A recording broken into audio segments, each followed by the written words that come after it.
Hey, so today I thought I'd talk about this addition to my sound that I'm using, that I'm excited about. So I've been adding chorus to my normal playing. I'm sure you've noticed, any of you that are regular viewers of my videos, I'm regularly switching between G&L and Gibson, and there's kind of various reasons for that. Probably some that are obvious, but I'm going to actually make a whole video about that whole situation. But anyway, so adding chorus to what I normally do. I know chorus has been used a ton. People like Mike Stern use chorus all the time. His sound is always integrated with that, and the way he plays and everything. I know Eric Johnson uses a little bit, and of course it was very prevalent in the 80s. And in the jazz world, it started kind of getting going in the mid to late 70s with people like Pat Metheny and John Scofield. And that kind of caught fire for a while. That led into the 80s with guitar players and even into the 90s.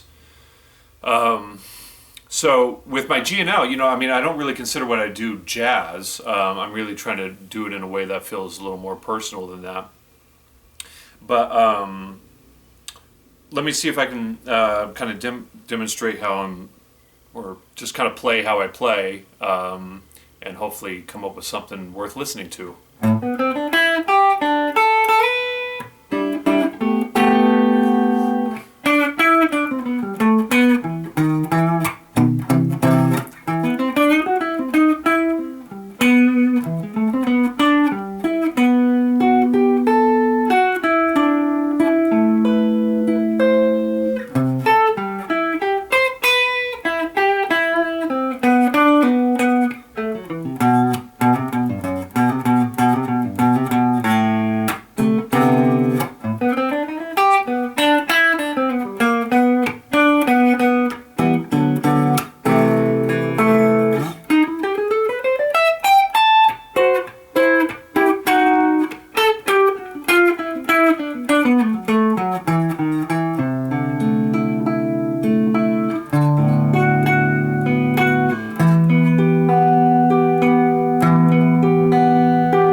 Yeah, not great, but again, I kind of do this linear chordal counterpoint thing, and the thing about the chorus is, just to me, like, it adds a nice kind of pretty quality to what I'm doing. I'm not going to do it all the time, but it'll just be kind of a nice change, I think, from the regular sound, and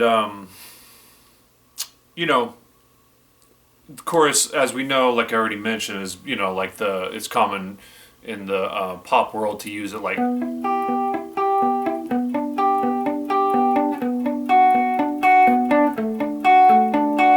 arpeggiating chords, or even just like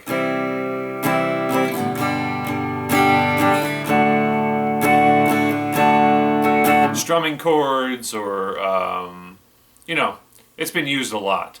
But my sort of vision with it is to integrate it, like I already said, with the way I play, and while I have my influences and stuff, and some people say I sound like this person or that person or whatever, it's really coming from a place of just trying to play some music that I'm hearing. So the main kind of thrust of making this video is to encourage you to find, or not necessarily find, but to consider, like, things that you could add or take away or change about your playing that might make you slightly different than what's already happening. As we know, there's tons and tons of guitar players now on the planet, and there's less and less opportunities for guitar players. Obviously in the online YouTube world, that's kind of happening for guitar players, but there's less gigs. Record companies aren't interested in, guitar players generally, and it's definitely changed, as we know. And people don't buy records and blah blah blah blah blah. So anything you could do to kind of change what you are doing to kind of distinguish yourself from other guitar players, I think can help to just have your own stamp, even if it's just like a small little difference. Can help distinguish yourself from other guitar players, and that might help to make you a little more appealing for people to check out what you're doing. Yeah. So, anyways, not a big deal. Just thought I'd share that. I'm excited about integrating chorus into my sound right now, and I've used it in the past, but not really quite like this. The way I'm thinking about it now.